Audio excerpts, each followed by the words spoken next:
So who in the audience has heard of Napoleon? Okay, we have one. Who's heard of the Napoleon complex? Okay, we have another. Well, my name is John Matthews, and today I'm going to tell you a little bit about Napoleon, the wars that he started, and the aftermath of Europe after Napoleon's defeat, which shaped the predecessor to the modern world. So this is a very important topic because, you know, at the very least, if somebody says you have a Napoleon complex or you hear that, you'll at least know what we're talking about or what somebody's talking about. And it's just overall important to know a major piece of history that, as I said, shaped the modern world. So I like to consider myself an amateur historian, and I'm very passionate about this particular subject. So, according to History.com, Napoleon Bonaparte was born on the island of Corsica, which at the time was a French possession off the coast of Italy, in 1769.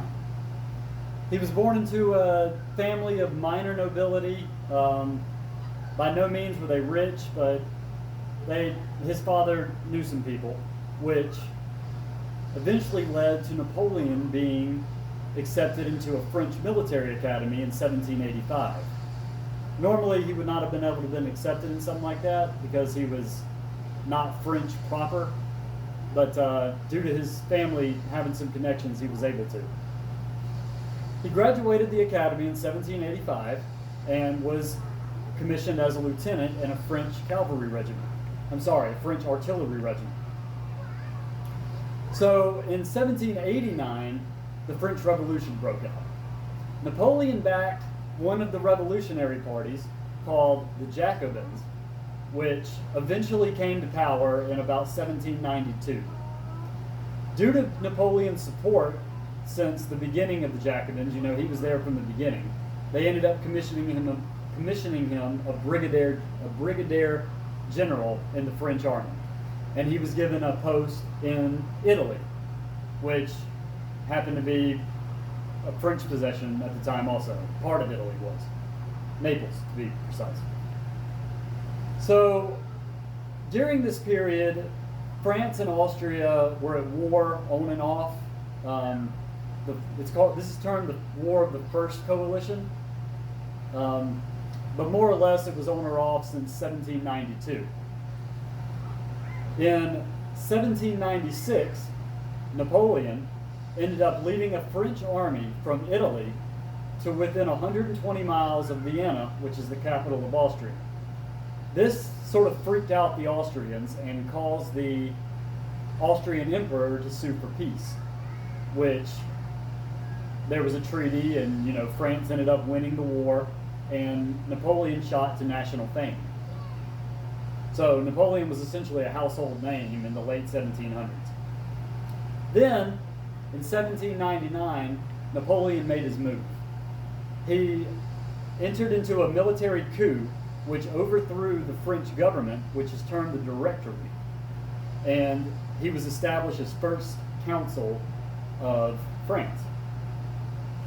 So, this is in 1799. So, Napoleon led France for about 3 years until 1802. Napoleon ended up having the French Constitution amended, which made him first consul for life. So he went from being sort of the leader of France to now he's, you know, the leader of life for France. So in 1803,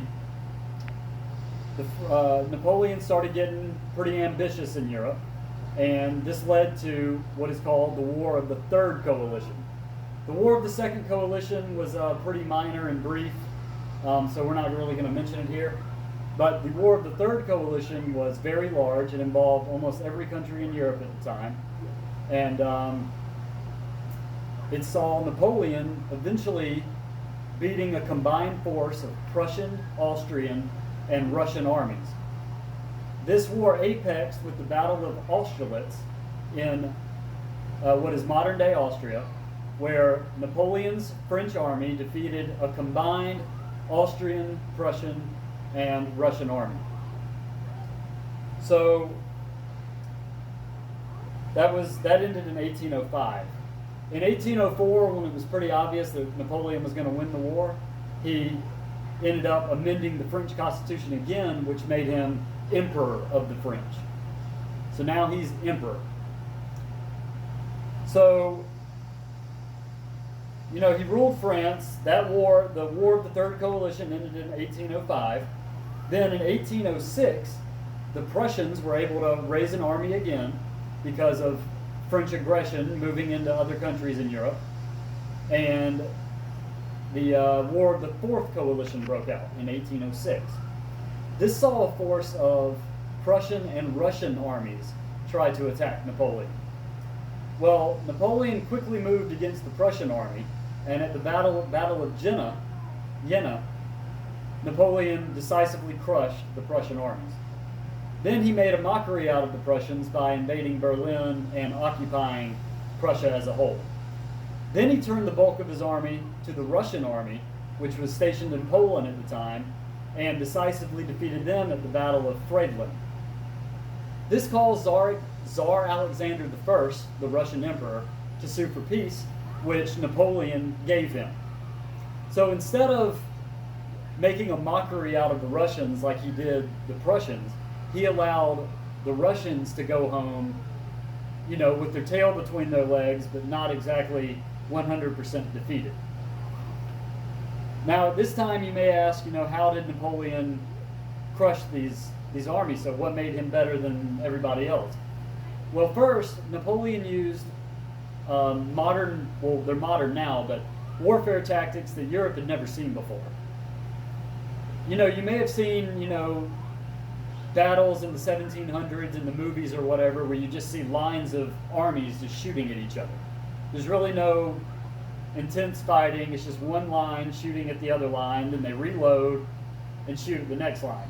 Well, Napoleon did away with that. He fought to destroy armies and not for tactical maneuverability, which was the old way of fighting in Europe. Secondly, these coalitions, these alliances, of Austria and Prussia and Russia, they always had an underlying distrust of each other. They weren't sure. They were allies, they were friends, but they weren't exactly sure what the other one's motives were, if they happened to defeat Napoleon. Well, after the War of the Fourth Coalition, in which, again, Napoleon crushed Prussia and defeated Russia, Napoleon was at the pinnacle of his power. Unfortunately for Napoleon, this is where he started to make some critical mistakes. First, he invaded Spain, which was a French ally. And although eventually victorious, the 6-year war placed incalculable drains on his manpower and logistic lines. Secondly, which was his biggest blunder, Napoleon in 1812 invaded Russia. Napoleon eventually made it to Moscow, which his French army found abandoned and completely unoccupied. There was no one, there was no livestock, there was no trees, there were no crops. So when they got there, there was nothing to eat, there was nothing to live off of, so they were forced to turn around. When Napoleon began his disastrous retreat from Russia, the Russians counterattacked and inflicted severe casualties on Napoleon's army. Napoleon entered Russia with 600,000 troops, and by the time he made it back to France 1 year later, in 1813, he only had 100,000 troops left. Even worse for Napoleon, Russia was able to rally the defeated Austrian and Prussian armies, and once again they joined forces and invaded France, which culminated with the Battle of Leipzig, also called the Battle of Nations, in which a combined Austrian, Russian, and Prussian force decisively defeated the French army. After this, said army invaded France and forced Napoleon into exile, where he was sent to the Isle of Elba. Then, just like something you might see out of a movie, In 1815, Napoleon escaped Elba and returned to France, where he was met by many sympathetic supporters due to the brutal occupation that the Russians and the Prussians had inflicted on the French people after Napoleon's defeat. Napoleon was able to raise a large army, invade Belgium, and after a few small victories, he was eventually defeated at the Battle of Waterloo by a combined British and Prussian army. This time, Napoleon was sent to the very remote island of St. Helena, which is in the middle of the Atlantic Ocean, roughly off the coast of South Africa. Now, after Napoleon's final exile, which he ended up dying in 1821 of what is said to be stomach cancer on St. Helena, the nations of Europe met in Vienna at what is called the Congress of Vienna and pretty much decided a new world order. They ended up splitting up the territory that Napoleon had conquered and pretty much redrawing lines, and tried to establish a relative peace on the continent of Europe, which was largely successful and for about 100 years until the outbreak of World War I in 1914. So in conclusion, today we learned a little bit about Napoleon and the wars that he caused and the way that he changed Europe. I